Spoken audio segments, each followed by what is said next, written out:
What's up, everybody? It's Friday. It's Cavs Sports Now. It's all about your comments and your questions. Leading off today by congratulating the Miami Heat for winning the East. They're going to play the Dallas Mavericks for the NBA championship, and that ties in with my first question today. It comes from Shannon. She's a very insightful, intelligent sports fan.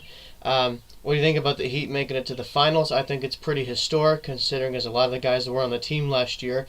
Do you think the Mavericks will choke, and are you angry about the Bulls? Well, I'm not angry about the Bulls. The Bulls did good. I'm proud of them. I think that in years to come, they'll continue to get better, but they're not quite a championship team as of yet. Too much work relies on Rose. As far as the Mavericks choking, no. I think this is the year that Mark Cuban, they break the playoff drought and they get Dirk Nowitzki a much-deserved ring. Moving on to the next question. Spencer from Facebook asks, your opinion on bandwagon fans. Will people not root for the Colts when Manning retires? Well, around here, especially in my town and towns surrounding, a lot of people kind of hopped on the Indianapolis Colts bandwagon back around the Super Bowl, and they're still on it. I started watching the Colts in 1998. I rooted for them when, we first got Peyton Manning and we went 3-13. I mean, I'm still going to root for him after Manning retires. Will we be as good after Manning retires? No, but I'm going to stick with him because that's what I do. I think bandwagon fans are just annoying, annoying more than anything. I mean, they flock to a team when they get hot or when they're, winning championships, and they stick with them and they leave whatever team they were following. So it's disappointing too. It really is. Next question from Facebook. It's a big weekend for racing. Indy 500 and Coke 600 predictions.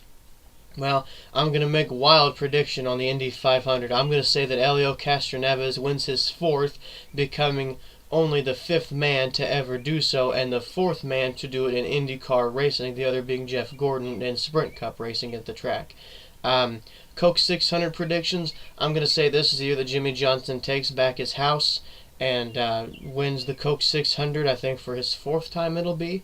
But those are my race predictions. Question from Twitter.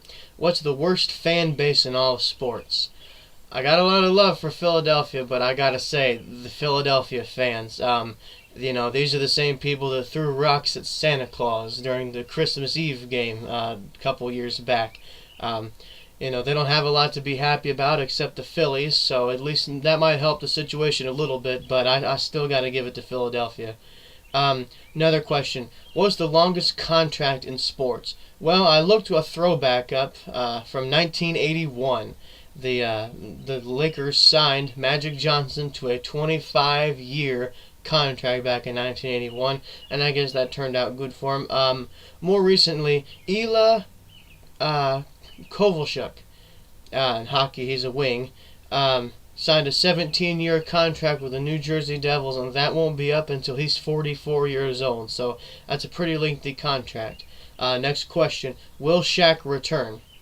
I think he will return for one more year because big men, big guys like that are famous and getting a lot of money from teams, I think that he'll play 1 year and announce that it being his last year. That way he can get all the attention of the fans and all the attentions of the media and all that stuff that they go after. So yes, 1 more year for Shaq.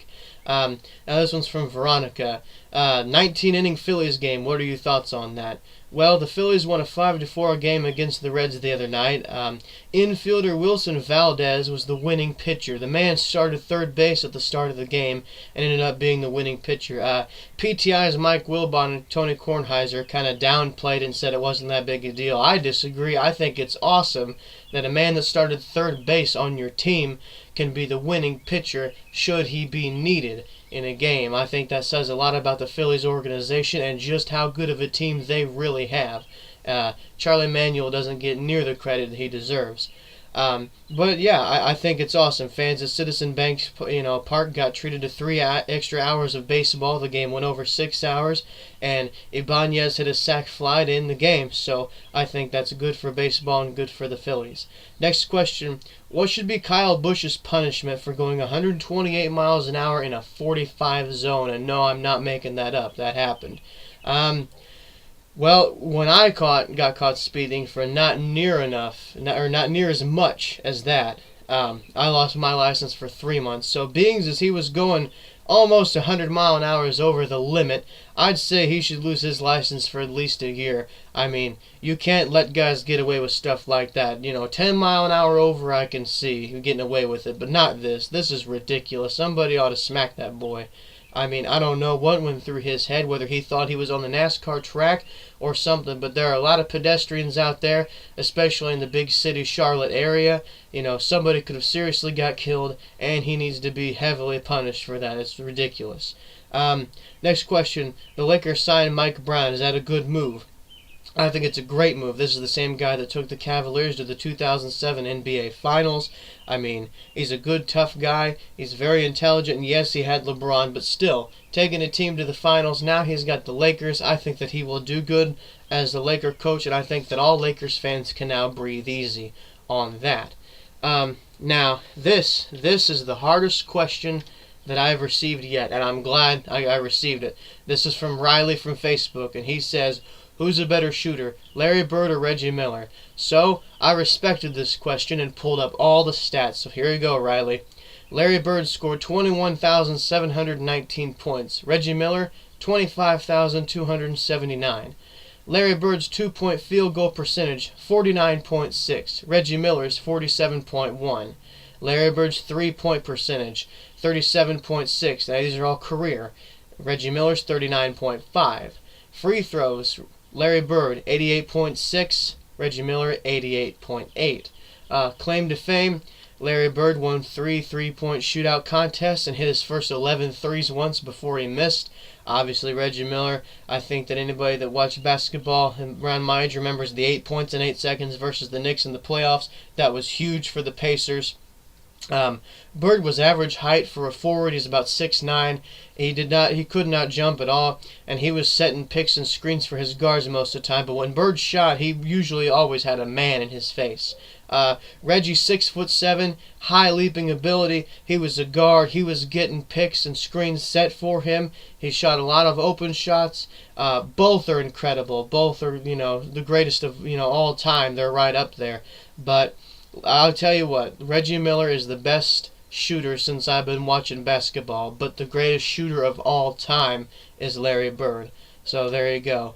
An update on Buster Posey. What was a 2 to 4 week is now 6 to 8 weeks, and maybe even the end of the season. Turns out he screwed up his whole leg. He didn't just break a bone in his ankle. The MRI was obviously very upsetting to all the San Francisco Giants and their fans. They're obviously concerned. This is a good young player who is a good catcher, and he's going to certainly be missed. Things to look forward to this weekend. Sunday at noon is the Red Sox and the Tigers. Josh Beckett is on the mound, so be looking out for that. Sunday at around noon, the Indy 500 starts, and at 4 o'clock that same night, the Coca-Cola 600 begins. And real quickly, I got to step up for all the referees in the NBA because I could hear the obscenities that the Chicago Bulls crowd was shouting last night, which is ridiculous. You got beat. You got to win like a champion, and you got to learn how to lose like a champion. And that's something that not just the Chicago Bulls, a lot of teams and in a lot of sports I see. You got to stop blaming it on the ref and take it on the chin like a man. Also, I got to wish my mom happy birthday. I won't tell you how old she is, but she's the best mom in the world, and if we're not for her, I wouldn't be here today. So I love you, Mom. Happy birthday. And that's all for this edition of Fan Friday, guys. I'll be doing this next Friday, asking questions and doing polls throughout the week, so keep tuned and keep watching, and thanks for watching Cav Sports Now.